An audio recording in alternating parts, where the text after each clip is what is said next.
నేడు వనపర్తి జిల్లాలో బీఆర్ఎస్ బహిరంగ సభ నిర్వహించబోతుంది. బీఆర్ఎస్ కీలక నేత మాజీ మంత్రి హరీష్ రావు వనపర్తి టూర్కు హైకోర్టు అనుమతి మంజూరు చేసింది. ఈ టూర్కు సంబంధించి అనుమతిని నిరాకరిస్తూ జిల్లా ఎస్పీ ఇచ్చిన ఆదేశాలను కోర్టు కొట్టేసింది. నియోజకవర్గంలో హరీష్ రావు సభ నిర్వహించుకోవచ్చని స్పష్టం చేసింది కోర్టు. వనపర్తి జిల్లాలోని గొల్లపల్లి రిజర్వాయర్ నిర్మాణానికి వ్యతిరేకంగా గత కొంతకాలంగా రైతులు ఆందోళనలు చేస్తున్నారు.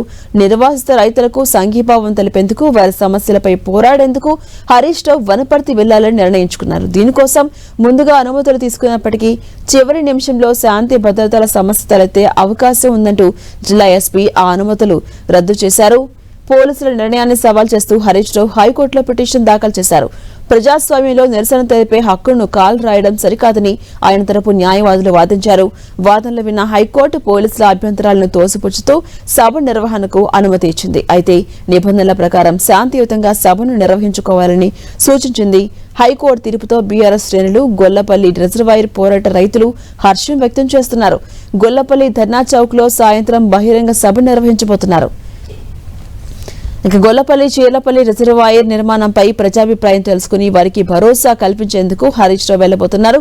గొల్లపల్లి చీర్లపల్లి రైతులు 100 రోజులుగా రిజర్వాయర్ కు వ్యతిరేకంగా నిరసన దీక్షలు చేస్తున్నారు.